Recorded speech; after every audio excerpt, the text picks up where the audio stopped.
If you've spent any time in Dying Light the Beast, you've probably realized two things. One, there are a ton of weapons, consumables, and gadgets. And two, those precious manual pages you need to upgrade your blueprints are pretty hard to come by.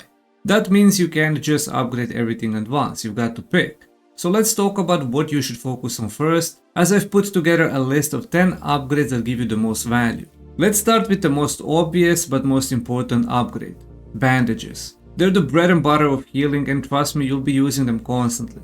When you first start out, it feels like every small hit is putting you at a half health. Zombies hit harder than you expect, you take fall damage when you miss a jump, and then suddenly you're low HP about to clear a large convoy without any bandages. Upgrading bandages make them heal for way more health, sometimes even with fewer materials needed to craft them. Think about it like this: would you rather burn through 5 bandages in a fight, or just pop the upgraded one and be good to go? Exactly. What I love about focusing on bandages early is the confidence it gives you. You stop worrying about every little scratch and start playing more aggressively. Maybe you go into that building with 5 zombies instead of luring them out one by one. It changes the way you play because you know you don't have to worry about losing health and dying. If you've ever stayed out too long and had to face volatiles in the dark, you already know why the UV flashlight is a lifesaver. Those things do not play around, they're fast, they're terrifying, and if you don't have a UV flashlight, you're basically running for your life. That's where upgrading it comes in. The better it is, the longer it lasts before draining, and the wider its beam becomes. That means you're not just flashing a tiny spotlight and hoping it scares things away, you're actually creating a safe zone in the dark. It works even on normal zombies in Dark Souls. Whenever it feels like you got cornered, just flick it on for a second and the whole pack will be stunned for a few seconds, giving you enough time to deal damage. Without upgrades, the UV flashlight drains fast and leaves you in awkward situations. I've had moments where it died mid-chase and suddenly I'm climbing walls like my life depends on it. Upgrading fixes that problem. The best thing is that it turns night exploration from something you avoid into something you can actually plan around. And the nighttime scavenging is where the best loot is at. Next we have the hunting bow. Early on it feels like your only options are to hit zombies with a shovel or a baseball bat, which isn't very effective. The bow is the perfect middle ground. It's quiet, it doesn't use rare ammo since you can craft normal arrows, and it lets you kill from a safe distance, usually with one-shot headshot. Upgrading the bow makes it hit harder, shoot smoother, and draw faster, which turns it into a weapon you can rely on for most of the game. The best part, it's not just about the damage. Using the bow means you don't always have to dive headfirst into a messy melee fight. Pick off a couple of zombies before they even notice you, then clean up the rest with your melee weapon. Feels good every time. It also works well with some of your skills. You have parkour shot, which allows you to shoot arrows while flying in mid-air, and power shot, which increases the damage when you perfect the timing of release. While on the topic of bow and arrows, the upgrade you definitely want to unlock is fire arrows. Regular arrows are fine for single targets, but fire arrows? That's when the fun begins, because you're not just killing one zombie, you're setting a whole group on fire. It's like having a ranged Molotov. The best thing about fire arrows is that they create chaos. They also combo really well with Molotovs and other environmental hazards. Shoot a fire into a gas tank and you've cleared half the street. It turns the bow from a stealth tool into a crowd control weapon. You can unlock the fire arrows by clearing the gas station voltage pole save spot located northeast of the power plant. Next up, throwing knives. They don't look flashy at first, but don't sleep on them. They're fast, they're quiet, and they're very cheap to craft.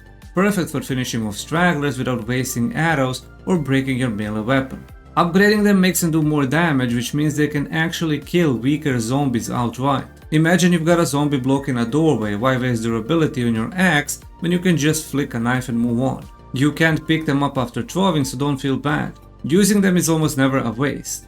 Throwing knives are also great for when you're low on HP and don't want to risk getting close. They won't replace your main weapons, but they're one of those tools you constantly use once you realize how handy they are. Then the classic Molotov. It's been in so many zombie games for a reason, because it works. In the Beast, Molotovs are amazing for dealing with groups. Throw one in a pack of infected and watch them all run around and fire while you're either finishing them off or run the other way.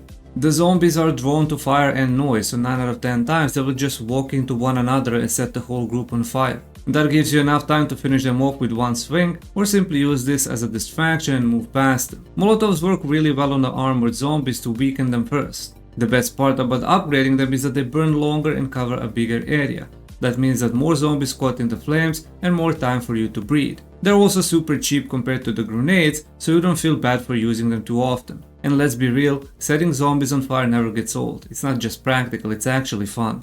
Sometimes though, fire just isn't enough. That's when you pull out the hand grenades. These are very important for when you're dealing with armored zombies, special infected, or just too many enemies in one spot. Upgraded grenades hit harder and cover a bigger blast radius, which makes them a lot more reliable. The only downside is they're rare and more expensive to craft than Molotovs. But when you need something dead fast, nothing beats the satisfying explosion. Especially if you combine the grenade explosion with a gas tank. I usually save mine for large groups of zombies that are protected by one big armored zombie. But when you've upgraded them, you might actually start using them in regular fights too, because they're just that good. Even human enemies use grenades, and more often than not they will end up throwing them at their own feet. Weapon mods are often neglected in early to mid game, but they can give you a significant boost to your weapons, turning it from a useless baseball bat to a one-shot head-smashing tool. You know that one melee weapon you just love using, whether it's a machete, axe, or even a pipe with spikes on it? Without upgrades, those things break way too fast. That's where a reinforcement mod comes in. It gives you weapon durability and unlocks a passive effect which increases that durability even more. Then the second best one is the empowerment mod, which adds max durability to the weapon and unlocks passive that increases the damage of the weapon. Both of these two mods are grip mods, which means you can't use them together, but you can pair it up with the tip mods to add shock, fire, ice, poison, or any other effect you can find. Upgrading these mods is huge because it saves you from constantly hunting for new weapons. Instead of swapping gear every few fights, you get to stick with weapons you actually enjoy. And trust me, once you get a weapon that feels right, you'll want to keep it around. The reinforcement mod can be picked up from the factory relay substation located north of Recreation Island, and it pairs well with the efficient fighting skill that reduces durability even more per each hit. An empowerment mod can be found in Taurus, gas station, dark zone, and villa area. The endurance booster is one of those consumables you don't realize you need until it's too late. It's made with some of the rarer ingredients like cordyceps, but the payoff is absolutely worth it. At its base level, it bumps your maximum stamina by 15%. Upgrade it to rare, epic, and legendary tiers, and suddenly you're looking at a full 30% boost to stamina. That's massive when you think about how few other ways there are to increase your stamina bar in the game. Why does that matter so much? Because stamina isn't just for parkouring, it powers climbing, dodging, and every melee swing you make. There's also the regeneration booster, which is basically your personal healing over time shot. Instead of instantly restoring health like bandages, the regeneration booster slowly patches you up over a period of time. That might not sound flashy, but it's a lifesaver in efficiency when you aren't full HP, but you know you will be running and parkouring to the next location. You can also use one right before going into a tough battle, as in longer fights you will have full benefit of the passive regen. The grappling hook is one of the most exciting tools you'll unlock in Dying Light the Beast. You don't get it right away, it shows up later in the story around the time you reach the Vale. By then you'll have had plenty of practice with climbing and stamina management, so when the hook finally drops it feels like a total upgrade to your mobility. You unlock it after completing the story quest called Some Like It Dark. It's very straightforward, but it could take 1 to 2 hours to complete.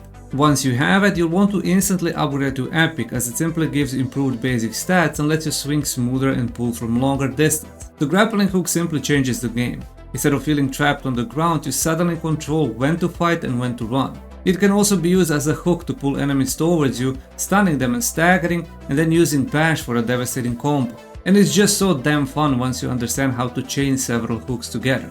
So there you have it, 10 upgrades that will make your life a lot easier in Dying Light the Beast. Remember, manual pages are rare, so think about how often you use something before spending them. Thank you for watching and consider subscribing.